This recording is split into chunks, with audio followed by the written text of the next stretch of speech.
Hello, and welcome back to the Right Now Insider podcast, where you can get a sneak peek at what's coming for this profession and what to expect at Right Now 2026 in San Antonio.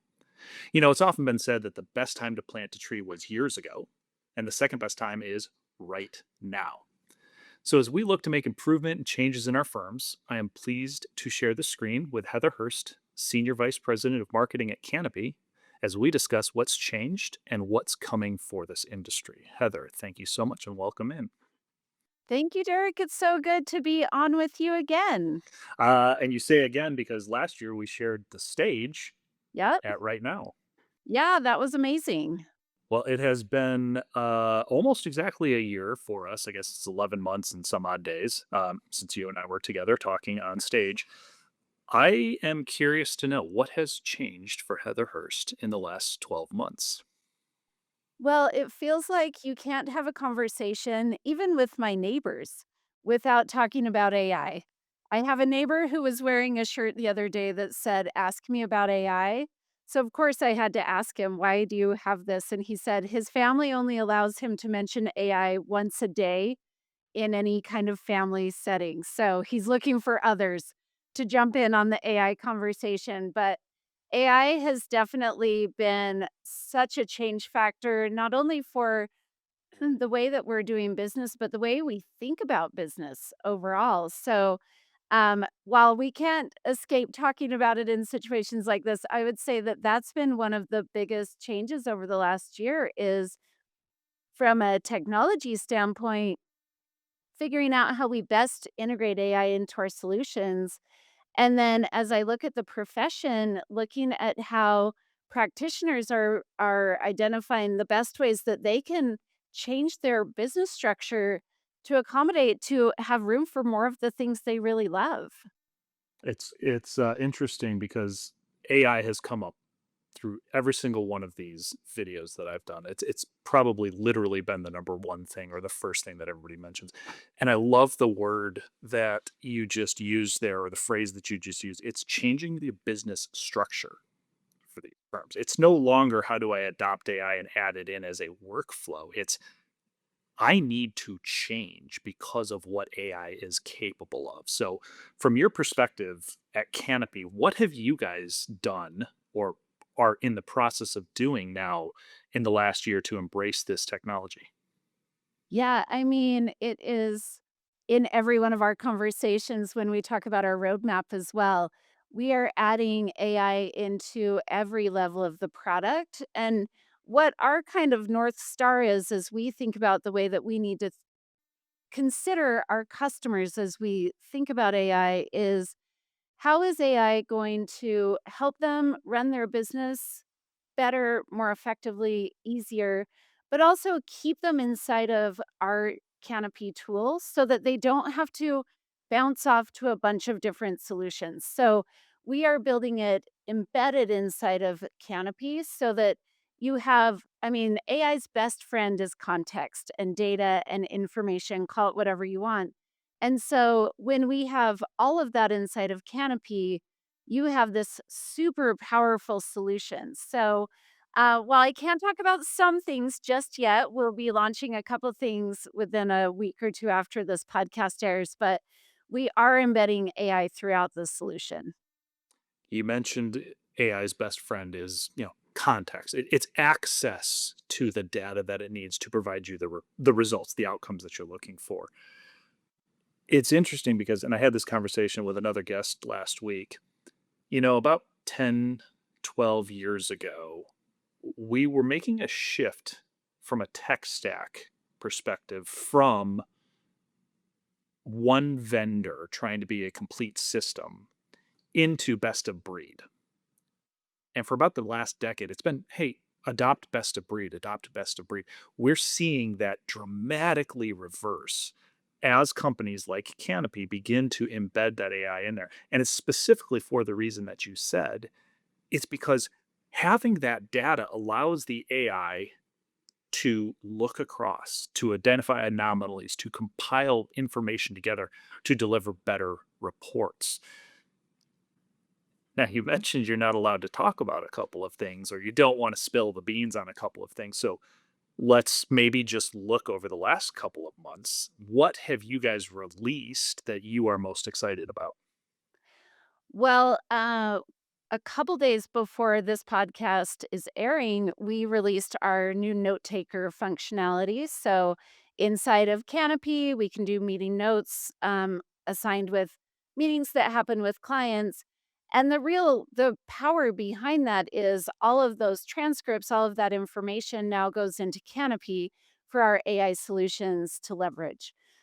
We also have been working on an integration with Filed for the whole tax automation workflow. So we built our own intake that's all AI enabled to intake the materials that you need for tax prep. We're leveraging Filed for the tax compilation prep part of that, process, and then in a couple of months, a month or 2, we'll be rolling out the final piece of that, which will be a Canopy solution for the delivery component of tax workflow. So, I guess the thread that you see through these is we're helping improve the workflow, we're helping improve the level of context that Canopy has inside of it, so that not only can you automate workflow, which you mentioned as one of kind of the foundational ideas of AI, but you can also make what used to be impossible possible. You can make, whether it's doubling your client base because you can finish work for them faster, or whether it's reimagining the way that you do advisory with your clients, or if you are completely rethinking the way that you consider billing and you think about the value of your services, we're helping through our tech bring that to our customers. That's fantastic. I love that line. Make what used to be impossible possible. Yeah. I think that's the fun of AI. I think we've gotten so stuck in thinking about how do I automate workflow and how do I make the parts of my job that I didn't really enjoy, how do I have the machines take those for me? Which is a great element of AI. I'm not saying that's not good. But where you get really excited, where like the hairs on my arm kind of stand up, is when I think about, for example, I could take the last year of information inside of my computer and I can have it summarized. I can have it leveraged into whatever I'm trying to accomplish. That is something I was never able to do before. And it just is unlocking so much potential that was never there up until this point. Well, let's be clear. You could do that before, but it would have required hours and hours and Fair enough. hours of Fair manual. enough. Yeah. It would take hours of work. It would take a level of patience I have never yet accomplished, and probably a whole bunch of people doing the work and somebody who was helping keeping me motivated through the whole thing. Yep. So, is there anything as it relates to AI right now that you are concerned about for this profession? Well, when we've been reviewing what we have coming up in AI with our customers, one of the things that keeps coming up over and over again is security because the profession works with so much PII, so much intelligence with their clients. And there are two things there is the trust that is put between a practitioner and their client that is so important, but there's also that information. And so security has been this through line with all of our conversations. And what has really helped put our clients at ease, our customers at ease, is when they consider that all of the security layers that we already have in place in Canopy become part of the AI solutions that we're bringing to market. So, that has just been the number one thing that our customers have brought up.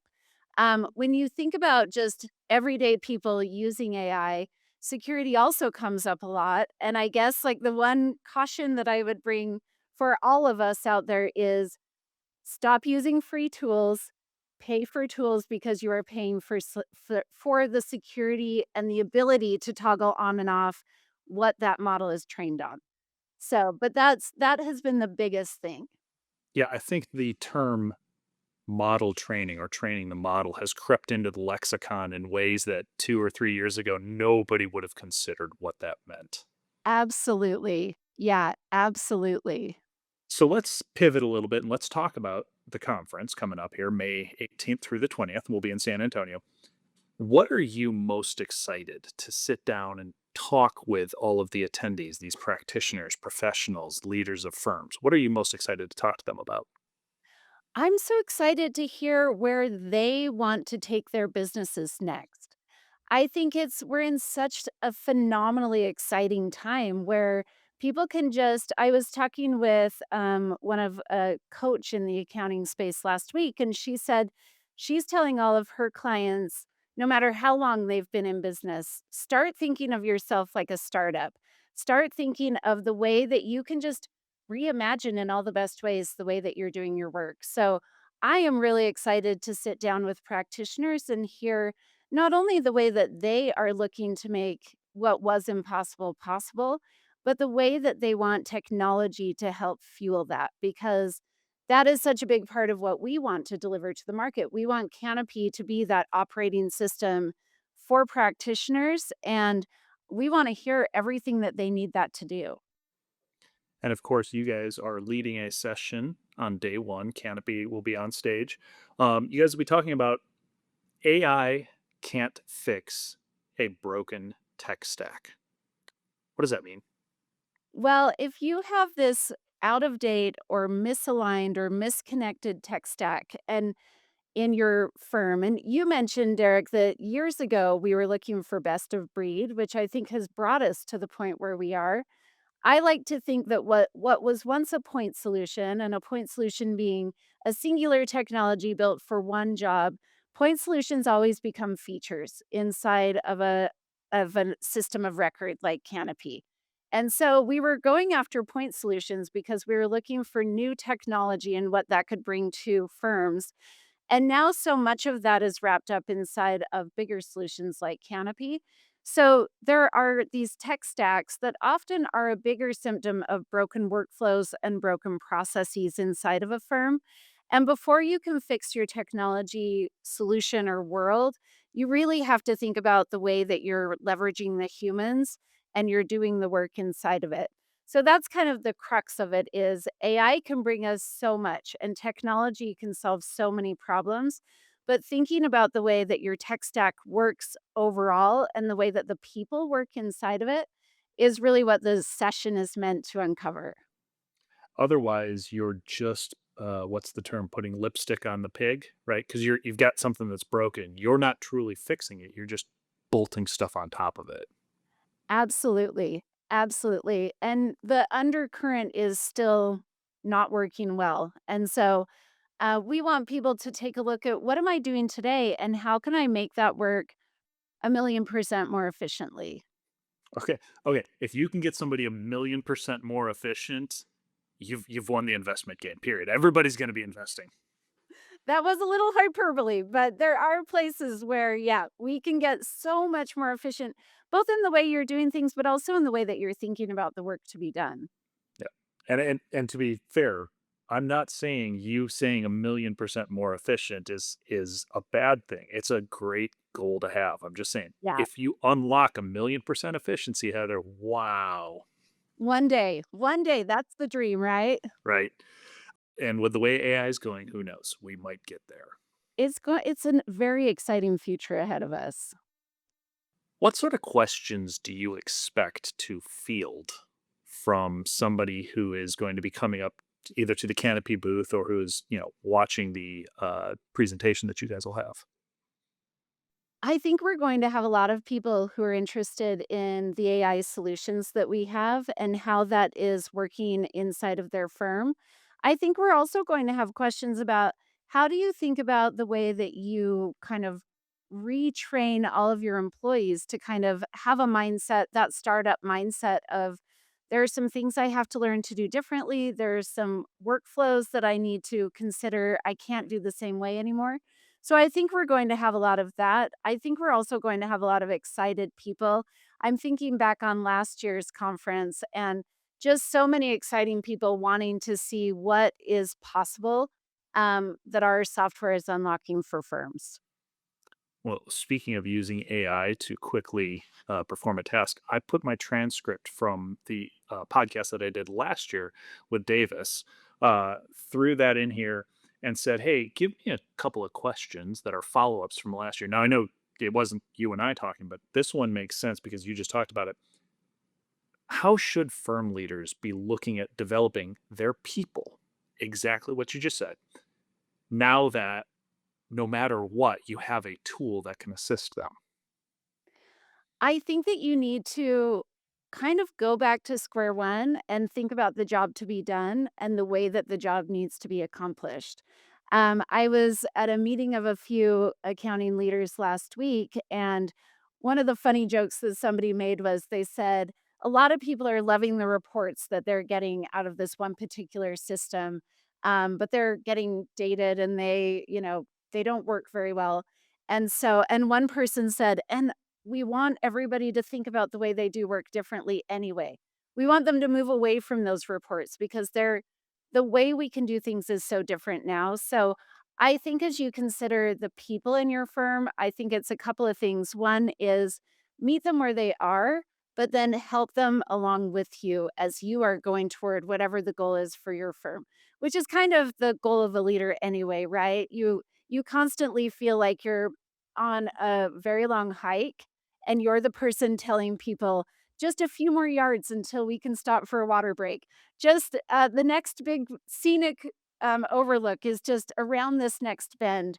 Getting them to go with you through that journey and, giving them those stopping points as they need them to make sure that they're with you the whole way. It sure sounds like you've gone on a run with myself and my middle school cross country team because that's always, "Hey, guys, just 50 more meters. Come on, guys, Just a little 100, bit more. just a little bit more." So Uh, you know this tactic very well. yep. And well, I'm a father as well, so I've had to do Yeah, that many times with my kids. yeah. So let's talk then a little bit about the next 2 years. What sort of predictions, if you look into your crystal ball, do you see for this profession, this industry in the next couple of years? I think that at the very foundation, I think that the job to be done will change a little bit, but I think that the challenges aren't going to be very different. They just will be solved in different ways. But I think that the opportunities are going to be immense. So I think that kind of how things have been moving at the speed of AI, as we now say, um, so much is becoming reality. And even I think I read a study a few years ago that the human brain had been outpaced in our attention span by goldfish.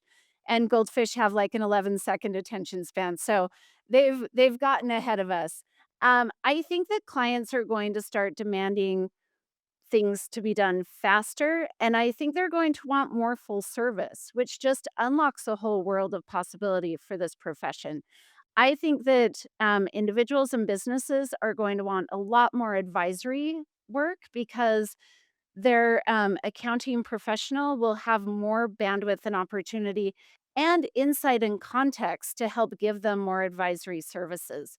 So I think at the end of the day, the job to be done won't be that different, but I think that there will be so much more opportunity and so much more ability to even ask clients, "What do you want? What do you wish I could do for you?" And I think they'll be able to uncover maybe businesses want more investment strategies with their capital.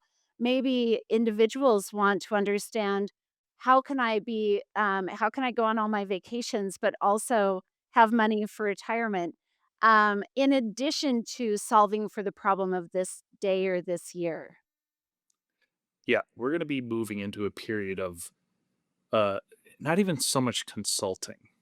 It's now outcome driven. It's transformational. I've hat tip here to Ed Kless from Threshold. He says we're moving into the transformation economy. What you are delivering, what Rightworks is delivering, what the practitioners are delivering at the end of the day is a transformation from point A to point B for their clients, for the I businesses love and that. firms that we support. Yeah. Yeah, I love that. I completely agree with it. Couple of last fast fire questions for you here, Heather. Yeah. Um, have you ever been to San Antonio before? I have the pleasure that I've been in San Antonio. I lived at the beginning of my career, I lived in the Dallas-Fort Worth area for a few years. I only made it to San Antonio once during that time, but it is a magical city that stays with you. So everybody needs to check out the Riverwalk. Everybody needs to say how much smaller the Alamo is than they thought it was going to be and have the best food you're ever gonna eat. I talked about that on another recording. Somebody said the Alamo. You walk up to it and you're like, "That's it." Yeah, exactly. Yep. Yeah. Riverwalk, absolutely recommendation. Okay. Company swag. What will Canopy be bringing by the booth? Will I get my socks? You won't get any socks, I'm so sorry. We are continuing our tradition of having Legos, and I promise it's going to be a Lego set that is well worth everybody's time to walk by the booth because we have an amazingly fun set this year that I think everyone will be really excited to have on their desk. Is it an AI set? It's pretty far from an AI set, which I think is refreshing. If you could go back in time 10 years and come face to face with yourself 10 years ago, you have 30 seconds to give your younger self one piece of advice. What advice are you giving yourself? Is it considered insider trading if you go back in time? No, you can Well, tell them Bitcoin all you want. probably some investment advice, but I think I would also say it's only going to be more fun. There is only so much more great stuff coming. Now you go forward 10 years in time from today, and you have 30 seconds with your older, hopefully more experienced, more mature self. What one question are you asking of yourself? Oh, I'm at that stage of life where you are trying to like capture every moment and make it great. So I'd probably go the cheesy route and say, did you still find time for the things that matter? And what would you hope to hear from yourself? I would hope to hear that I built amazing relationships and that I continued to grow my skills. And that's all we can do. Heather, thank you so much. I'm really looking forward to getting a chance to talk down in San Antonio again in person. And I know that you are looking forward to helping firms make what used to be impossible possible. Absolutely. Well, hopefully we can have some chips and salsa by the Riverwalk. That would be fantastic. And everybody else who's listening, thank you so much for tuning in. You can join us at the Riverwalk for Chips and Salsa, May 18th through the 20th at Right Now. This is where the accounting profession's brightest minds will meet and shape what's next for their firms.